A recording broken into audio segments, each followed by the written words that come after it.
called my wife at 2 a.m. Her boss picked up. "She's very busy now," he said.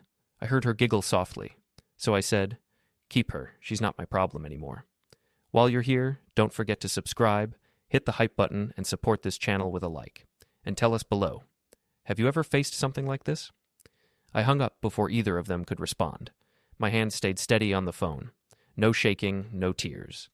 Just a peculiar clarity settling over me like cold water. Emily had been working late for months. Regional communications director, she'd said. Big promotion coming, client dinners, strategy sessions. I'm an engineer. I understand stress loads and failure points. I know when a structure is about to collapse. I sat in our kitchen in the dark, the house we'd picked together 5 years ago. Craftsman style, good bones, needed work. We'd refinished the floors ourselves one summer, her laugh echoing through empty rooms. That laugh.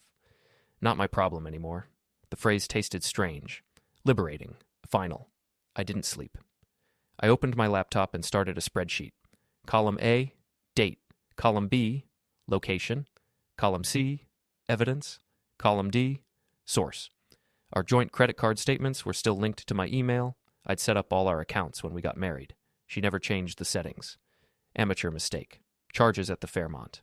Twice in August. We hadn't stayed there. Dinner at Canlis on our anniversary week. I'd been in Tacoma supervising a bridge inspection. She'd texted me a photo of leftover Thai food that night. Said she was too tired to go out. I pulled up her Instagram. Public account. She liked being seen. There was Gavin Lovell in the background of a work photo from September, his hand on the small of her back. Another from October, charity gala, her head tilted toward his shoulder. I screenshot everything, organized it by date, cross-referenced with her calendar that synced to our shared cloud. The pattern emerged like a blueprint. She came home at 7 in the morning. I was making coffee. "You're up early," she said. Fresh shower, new perfume. Couldn't sleep.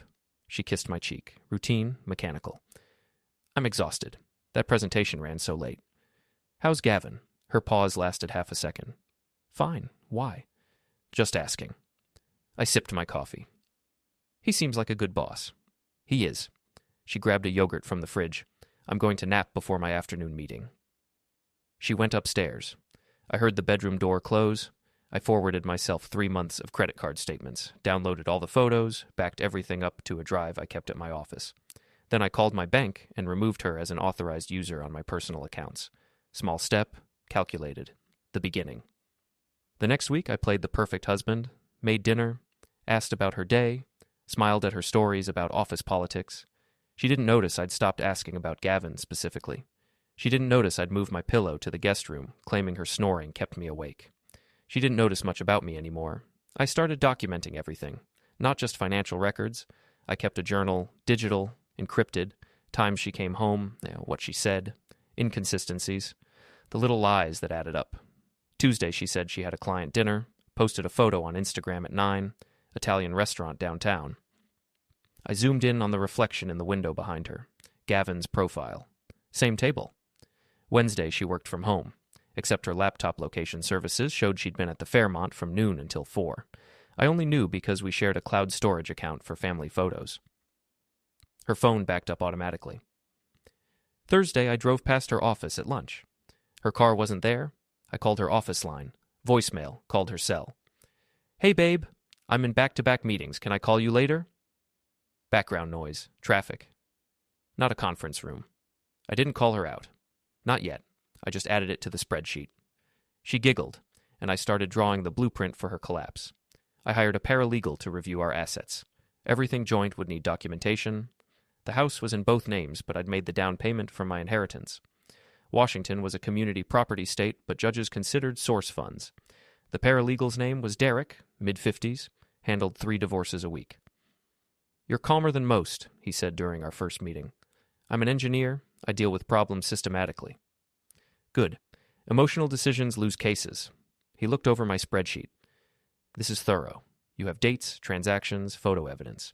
If you're thinking infidelity claim, this would support it." "I'm thinking asset protection." He nodded. "Smart. File first. Control the narrative. But you need more than financial records if she contests." "Like what?" "Witness statements, third-party corroboration. Something that proves pattern of behavior." That's when I realized I needed help. On Thursday, I got a message from an unknown number. We should talk. About Gavin. Lydia Lovell. I stared at the screen for a full minute. Gavin's wife. We met at a coffee shop in Fremont. She was exactly like her Facebook photos. Composed, designer coat, wedding ring still on. You called Emily at 2 a.m. last week, she said, no preamble. Gavin came home at 4. He was rattled. How did you know I called? I checked the phone logs. I'm not stupid. She stirred her latte methodically. How long have you known? Suspected? 6 months. Confirmed? 8 days. I've known for 4 months. She pulled out her phone, slid it across the table. A photo of a hotel receipt, the Fairmont. Gavin's name, corporate card. He's careful, but not that careful. Why contact me now? Because you did something? She leaned forward. You didn't beg. You didn't scream. You hung up and walked away. That takes control. I need someone with control. For what? They think they're untouchable. Gavin's a regional director. Emily's his rising star. They're careful about public optics. But they're sloppy about details. She took back her phone. I have recordings, conversations in our house. He talks in his sleep sometimes. And I've documented every business trip that lined up with hotel charges. You want revenge. I want consequences. Her eyes were cold. Real ones. Not just divorce court drama. I want his career finished. I want her reputation destroyed. And I want it done so thoroughly that they never recover. I should have felt something. Shock, maybe. Moral hesitation. Instead, I felt that same cold clarity. What do you have in mind? We talked for 2 hours. She was meticulous, smarter than I'd expected. She'd been building a case file for months, but hadn't known what to do with it. You're an engineer, she said. You understand systems, structural integrity, how to make something collapse without leaving fingerprints. Why not just expose them now? Because that's not enough. They'd spin it. Office romance. We'd look bitter. Tabloid garbage. She shook her head. We need leverage. Professional consequences. Public humiliation that sticks. HR complaint. For starters. She smiled. Thin, sharp. But bigger. We make them implode in front of everyone who matters. I liked her, not romantically, functionally, like appreciating a well-designed joint. We exchanged files that night. She had photos, recordings, credit card statements. I had timeline correlations, social media evidence, travel records. Together we had a case. Lydia had done her homework. She showed me her recordings, nothing illegal. Just audio from conversations in their home. Washington was a 2-party consent state for recordings, but that only applied to private conversations where there was an expectation of privacy. In your own home, recording your own spouse, that was fair game. One recording stood out. Gavin on speakerphone with someone from his office, Emily's voice in the background. The HR thing is nothing, Gavin said. Some jealous assistant, probably. They can't prove anything. Are you sure? The other voice. Male. Older. Positive. We've been careful. Separate rooms when we travel. Business justification for everything. Emily laughed. You're so paranoid. Paranoid keeps me employed, sweetheart. Lydia had time-stamped it. March 14th, 2 weeks before I'd called Emily that night. This is good, I said. It gets better. She pulled up another file. Screenshots of text messages, Gavin's phone. She'd photographed them one night when he was in the shower. Look at the dates. Company-paid trips. Hotels booked on corporate cards. Same nights Emily had texted me saying she was working late at the office. How did you get his phone? He leaves it charging in the kitchen, 4-digit passcode. Our anniversary. She shook her head. Men are predictable. We divided responsibilities. She would handle the HR complaint and media contacts. I would handle financial documentation and legal preparation. When do we move? I asked. Not yet. We need one more thing. What? We need them to feel safe. Let the HR investigation blow over. Let them think they got away with it. Then we hit them when they're not looking. We weren't vengeful. We were surgical. I filed the HR complaint on Monday. Anonymous tip line. Conflict of interest between Regional Director Gavin Lovell and subordinate Emily Bennett. Included dates of business trips, hotel bookings, and 3 photos from company events showing inappropriate familiarity. I didn't sign it. Didn't need to. HR had to investigate credible allegations. The complaint triggered an immediate response. By Wednesday, Emily mentioned that HR had called her in for a meeting. They're asking about travel, she said over dinner. Who approves it? Why certain trips required overnight stays? Sounds routine? It's insulting, like they think I'm doing something wrong. Are you? She looked at me sharply. Of course not. It's just corporate politics. Someone trying to make Gavin look bad. Maybe they have a reason. What's that supposed to mean? Nothing. Just saying HR doesn't investigate without cause. She went quiet. Pushed her food around. You've been weird lately. How so? Distant. Cold. Like you're somewhere else. I'm right here. No, you're not. She stood up. I'm going to finish some work upstairs. She left. I cleaned the dishes. Added the interaction to my journal. The HR investigation moved slowly, but it moved. Gavin got pulled into meetings. His assistant got interviewed. Travel records got audited. Lydia kept me updated. They reassigned him. Different floor. No direct reports until the investigation closes. How's he taking it? Angry. Paranoid. He thinks someone from the executive team is sabotaging him. Good. Let him think that.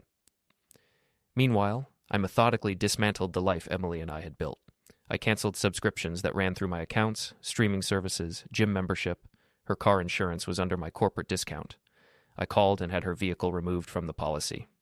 She discovered this Thursday morning. Called me from the dealership. They won't service my car. Said my insurance lapsed. You should get your own policy. I had insurance. Through your work. Had. Past tense. You're not my dependent anymore. You can't just cancel my insurance. I can cancel my policy. What you do after that is your choice. She was breathing hard, furious.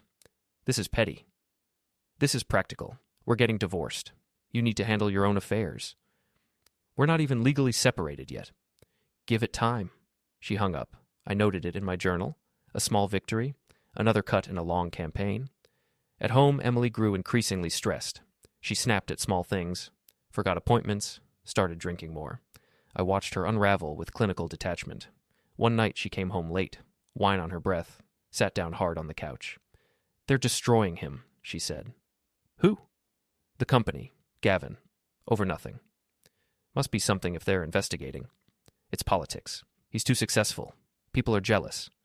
Or maybe he did something wrong. She turned on me. Why are you being like this? Like what? Hostile, judgmental. You don't even know him. I know enough. What does that mean? I looked at her. Really looked at her. The woman I'd married. The woman who'd promised me everything, who'd lied about everything.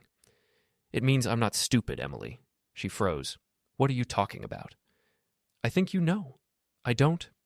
The Fairmont, Canlis, the charity gala. Should I keep going? Her face drained of color. You're insane. Am I? Because I have credit card statements, photos, timeline documentation, your own calendar synced to the cloud. She stood up. You've been spying on me. I've been paying attention. There's a difference. This is crazy. You're being paranoid. Then explain the charges. Explain the photos. Explain why you were at the Fairmont on a Wednesday afternoon when you said you were working from home. She couldn't. She just stared at me, mouth open, no words. That's what I thought, I said. She grabbed her purse. I'm staying at my sister's. Take your time. She slammed the door on her way out. I poured myself a drink, sat in the quiet house, felt nothing but satisfaction. Phase 1 complete. I changed the locks the next day. Legal. The house was in both our names, but I had legal right to secure the property. I had a locksmith come out, rekeyed everything, $200. Emily tried to come back that evening, found her key didn't work, called me screaming. You can't lock me out of my own house. I didn't lock you out. I secured the property. You're welcome to come get your things with advance notice. This is illegal. Actually, it's not. Check with your lawyer. She hung up, called back 5 minutes later. Calmer. I need to get some clothes. Tomorrow, 3 p.m., I'll be here. She showed up with her sister. I let them in. Watched as she packed 2 suitcases, grabbed toiletries, some jewelry. Her sister glared at me. You're a real piece of work. Thanks. She's devastated. I'm sure she is. Emily came downstairs, our red eyes, mascara smudged. Can we talk, please? About what? About us? About fixing this. There's nothing to fix, Emily. You made your choice. I made a mistake. I'm sorry. We can work through this. No, we can't. Noah, please. You can keep the things you packed. Anything else you need, coordinate through my lawyer. Your lawyer? I handed her a business card. Derek's information. You'll be hearing from him? She looked at the card. At me, at her sister. Then she left. I closed the door. Locked it. Walked back to my quiet house and felt absolutely nothing. We weren't vengeful. We were surgical. The investigation at Emily's company dragged on for weeks. Gavin hired a lawyer, started pushing back, claimed the allegations were baseless, demanded to see evidence. The company couldn't share details, privacy rules, but they couldn't close the investigation either. Too many questions, too many irregularities. I met with Derek twice a week. We prepared financial disclosures, documented every shared asset, every joint account. Every penny I could prove came from my income. The house is your strongest claim, Derek said. You made the down payment. $50,000 from your inheritance, that's separate property. What about the mortgage payments? Joint income paid those. That's community property, but the initial equity is yours. Judge will likely give you the house and offset her share with other assets. I want the house. You'll get it. I also started pulling away from our shared social circle. Stopped responding to group texts. Declined dinner invitations. Let people wonder.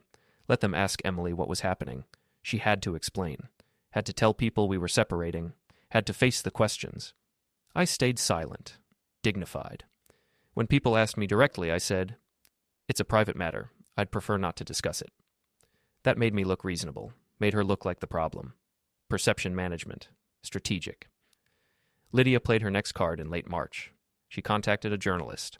Business reporter at the Seattle Times. Not tabloid, legitimate news.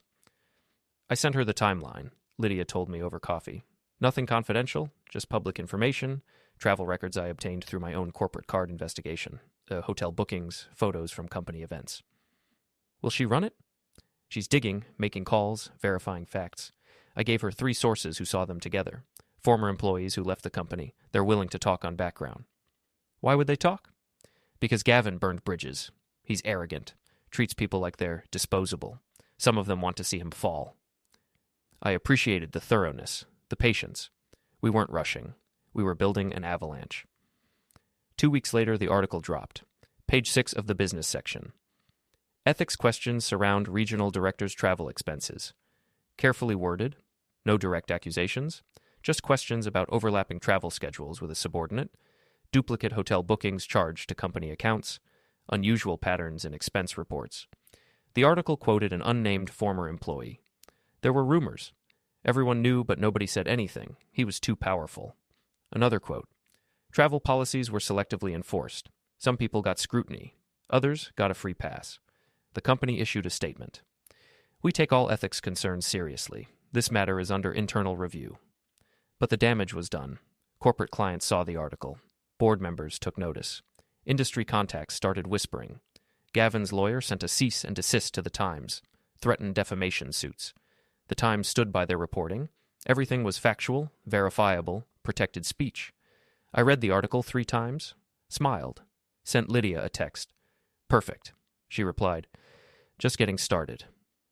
Emily called me that afternoon, first time in 2 weeks. Did you do this? Her voice was shaking. Do what? The article, the investigation, all of it. I filed for divorce, that's all. You're destroying us. No, Emily, you destroyed us. I'm just making sure everyone knows it. She hung up. I slept better than I had in months. The pressure mounted. Gavin's company launched a second internal investigation, this time broader, looking at expense patterns across the entire regional office. Other executives got pulled in. People started talking. Self-preservation kicked in. Someone leaked internal emails to the Times. Follow-up article 2 weeks later. Company expands ethics probe following travel expense questions. This article named Gavin. Quoted company sources saying the investigation had expanded to include potential policy violations and conflicts of interest. Gavin tried to control the narrative, released a statement through his lawyer. I have fully cooperated with all internal reviews. I am confident I will be cleared of any wrongdoing. But confident wasn't the same as innocent. Emily stopped going to work events. Stopped posting on social media. Her Instagram went dark. Her LinkedIn showed no activity. She was hiding, hoping it would blow over. It wouldn't. Derek filed the divorce papers in early April. Irreconcilable differences. Request for division of assets based on documented infidelity. Emily's lawyer tried to negotiate. Wanted mediation. Wanted to settle quietly. Derek refused. My client wants a full accounting. We're going to discovery. Discovery meant depositions, financial disclosures, witness statements, everything on the record. Emily couldn't hide anymore. Her lawyer called me directly. Breaching protocol. Mr. Bennett, this doesn't have to be ugly. It's already ugly. Your client made it ugly. She's willing to give you the house. Take a smaller share of assets. We just want this done quickly. Why the rush? Silence on the line. Then, she has professional concerns. The publicity isn't helping. That's not my problem. Be reasonable. You've made your point. Have I? Because from where I'm sitting, she's still employed. Still got her reputation. Still gets to pretend she's the victim. What do you want? I want the truth in the public record. I want accountability. And I want her to understand that actions have consequences. I hung up. Derek loved it. You're making them desperate. That's good leverage. I don't want leverage. I want victory. You'll get it. Lydia's divorce moved faster. She had better evidence. The recordings, the texts. Financial proof that Gavin had been spending marital assets on his affair. Her lawyer went for the throat. Demanded full asset disclosure. Subpoenaed his corporate records. Froze joint accounts. Gavin tried to fight. His lawyer filed motion after motion. Delays, objections, procedural challenges. But Lydia was patient, methodical. She waited. The showcase is in June, she reminded me during one of our check-ins. That's when we end this. The company event? Annual client appreciation. Gavin's supposed to present. They're trying to rehabilitate his image. Show that the investigation cleared him. Did it? Technically, yes. No policy violations they could prove. Just bad optics. She smiled coldly. But we're going to change that. How? You'll see. In May, I started seeing a pattern. Emily was spiraling. Mutual friends reported she'd been crying at a coffee shop, showed up drunk to a birthday party, lost weight, looked exhausted. Part of me felt something, not sympathy. Maybe recognition. The person I'd loved was disintegrating, but then I remembered her laugh on that phone call, her lies, her dismissiveness. The feeling passed. I focused on work, took on a new project, bridge design in Olympia, complex structural challenges.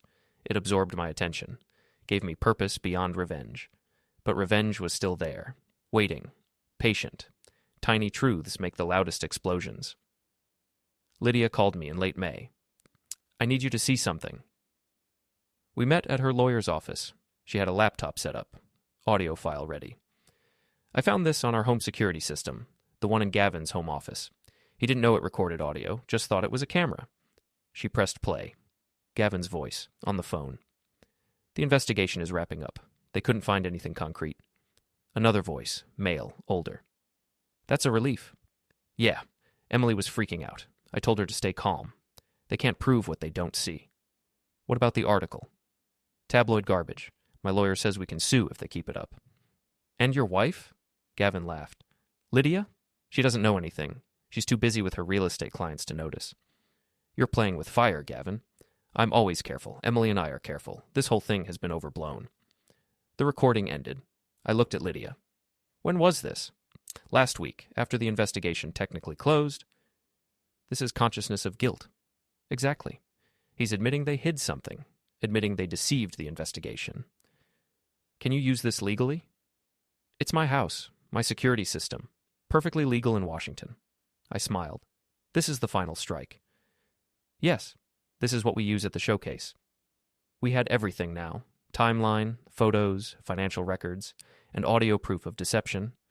Gavin and Emily thought they'd survived, thought the worst was over. They had no idea what was coming. May was preparation. Lydia coordinated with the event planning team, volunteered to help with logistics. She'd been a corporate events planner before her real estate career. She knew the systems. I'm on the AV team, she told me. Backstage access, control of the presentation files. They'll check the files before the event. They'll check the official files, but I'll be running the actual presentation. I'll swap it at the last second. That's risky. It's perfect. By the time anyone realizes what happened, it'll be too late. We built the presentation together. Timeline document, photos arranged chronologically, hotel receipts, travel schedules, credit card statements, and the recording. Gavin's voice, clear, unmistakable. The HR thing is nothing. Some jealous assistant, probably. They can't prove anything. Emily's laugh. You're so paranoid. Paranoid keeps me employed, sweetheart. 10 seconds, that would destroy them both. The audio is the final blow, Lydia said. Everything else is circumstantial.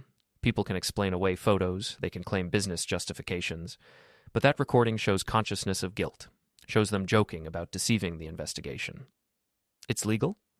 Recorded in my home, my equipment, my right. She looked at me. Are you having second thoughts? No. Good. Because once we do this, there's no going back. I wasn't having second thoughts. I was having no thoughts, just cold calculation. I finalized my divorce papers. Derek had everything ready. Asset division, debt allocation. Emily would get almost nothing. She could fight this, Derek warned. Let her. I have documentation of infidelity, proof she spent marital assets on her affair. Any judge will side with me. What if she claims you're being vindictive? I'm being fair. She gets what she brought to the marriage. I keep what I brought. He nodded. Works for me. The week before the showcase, Emily tried one more time. Showed up at my office. Got past the front desk somehow. Noah, please, we need to talk. We have lawyers for that. I'm begging you, don't do this. Do what? Get divorced? That's already happening. Don't destroy me. She was crying, makeup running. I made a mistake. I'm sorry. But you don't have to ruin my entire life. I'm not ruining anything. I'm just stopping my support of your choices. That article, the investigation, I know you're behind it. You're giving me too much credit. I'm just a structural engineer. Please, I'll do anything. There's nothing you can do. It's over, Emily. It was over the moment Gavin answered your phone. I love you. No, you don't. You love what I provided. The stability, the house, the safety net while you played around. She slapped me, hard, across the face. I didn't react, just looked at her. Feel better? She broke down, collapsed into a chair, sobbing. I called building security, had them escort her out. My face stung. I didn't care. June 15th arrived. The showcase. I wore my best suit. Navy, pressed, professional. Lydia met me in the parking garage. She looked calm, focused. Everything ready? I asked. Yes. Files are loaded. Timing is set. The presentation will play exactly 2 minutes into his keynote. And the press? Timed emails. 30 seconds after the video plays, every journalist on the guest list gets a copy of the full documentation package. They'll print it? They'll eat it up. Corporate scandal, affair between executive and subordinate, ethics investigation, it's catnip. We walked in together, separate entrances. She went backstage. I found my seat. The ballroom was impressive. Crystal chandeliers, 500 seats, stage with massive screens. I watched people arrive, executives in expensive suits, clients with name badges, journalists with notebooks and cameras. Emily entered wearing navy, professional cut, hair perfect, playing the part. She saw me, froze, looked like she might run. But Gavin touched her elbow, steered her to a table near the front. He looked confident, relaxed, fixed smile. They thought they'd won, survived the investigation. Moving forward. I felt nothing watching them. No anger, no jealousy, just cold satisfaction. The CEO took the stage at 7. Opening remarks. Thank you to partners. Recognition of successful teams. This year has presented challenges, he said, but this company stands on integrity and excellence. Tonight we celebrate both. Ironic. I'd like to invite Regional Director Gavin Lovell to share his vision for the coming year.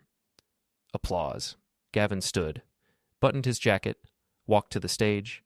He shook the CEO's hand, took the microphone. Thank you. It's wonderful to see everyone tonight. The screens behind him lit up. Company logo, transition slide. This year has tested us, Gavin continued, but I believe challenge reveals character. The promotional reel started. Company highlights. Smiling employees. Project completions. I watched Lydia in the wings. She had a laptop. Finger on the keyboard. Gavin kept talking. We've maintained our commitment to ethics and transparency. Lydia pressed a key. The screen changed. Timeline appeared. Dates in bold. Locations listed. August 15th. Fairmont Hotel. September 3rd, Portland Conference, September 22nd, Charity Gala. Photos appeared. Gavin and Emily. Close, intimate, hand on back. Heads together. Wine glasses raised. The room went silent. Gavin turned. Saw the screen. His face went white. Hotel receipts appeared. Corporate card numbers, room charges, duplicate bookings. What is this? Gavin said into the mic. His voice echoed. More photos. Time-stamped, cross-referenced with corporate travel reports. Then the audio played, Gavin's voice, loud, clear, unmistakable. The HR thing is nothing. Some jealous assistant, probably. They can't prove anything. Emily's laugh. You're so paranoid. Paranoid keeps me employed, sweetheart. The room erupted. Gasps, whispers. Phones came out. Cameras. The CEO rushed the stage, reached for the microphone. Gavin backed away, stumbled. Emily stood, face drained, tried to move toward the exit. That's her, someone pointed. That's the woman from the photos. Journalists swarmed, questions shouted, cameras flashing, security moved in, trying to restore order. I stood up, walked calmly to the front. Every eye in the room tracked me. Gavin saw me. Recognition, then horror. You. I took the microphone from the confused CEO. I'm Noah Bennett, I said, voice steady, calm. The woman in those photos is my wife, was my wife. I looked at Gavin. You told me to keep her. I did, long enough to make sure everyone knew exactly who you both are. The room exploded. Journalists rushed forward. Questions flying, cameras everywhere. Gavin lunged at me. You son of a... Security caught him, pulled him back. He fought, yelling, red-faced. You destroyed me. You destroyed everything. No, I said. You did that yourself. I just made sure people knew about it. Emily was crying. Someone filming her. She pushed through the crowd, ran for the exit. The CEO took the microphone back. Ladies and gentlemen, please, we need to... But it was chaos. Reporters shouting questions, guests recording on phones, board members huddled in shocked circles. I walked backstage. Lydia was there, packing her laptop.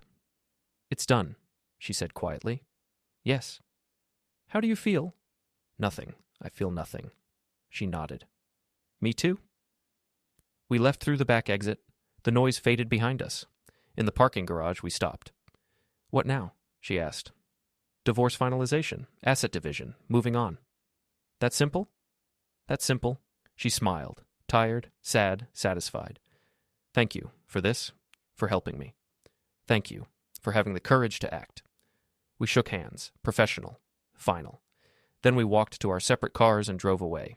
I went home, my house, quiet, clean, empty in the best way. Poured myself a drink, sat on the back porch, watched the Seattle skyline light up against the dark. My phone was exploding. Texts, calls, news alerts. I turned it off. The story would spread. The fallout would continue. Gavin's career was over. Emily's reputation was destroyed. Their relationship was finished. But that wasn't my concern anymore. I'd said what I needed to say. The lights had come up. The room had broken around them. I sipped my drink, felt the cool evening air, heard the distant sounds of the city. Somewhere Emily was crying. Somewhere Gavin was raging. Somewhere lawyers were drafting statements and journalists were writing articles. I didn't care about any of it. I'd built something, a marriage, a life, a future. They'd destroyed it, so I'd destroyed them. Fair trade. The drink was good. The night was clear. I sat there until the glass was empty and the stars came out. Then I went inside, locked the door, went to bed. Tomorrow I'd start the rest of my life. Tonight I just enjoyed the silence.